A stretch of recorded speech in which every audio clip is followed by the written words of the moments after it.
I will talk about how can you disable time notifications on your sleep notifications on your app. We're going to figure out the solution on how you can do that on your app.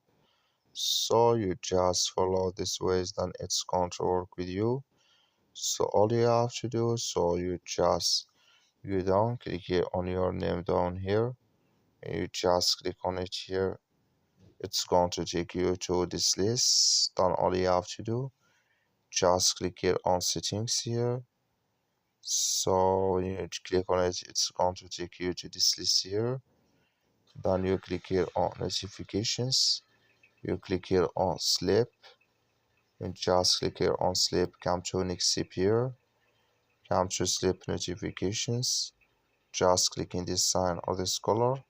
Like you see color, it's gone. That's mean here sleep notifications disabled with us now. That's all you have to do. That's all. Thank you for watching.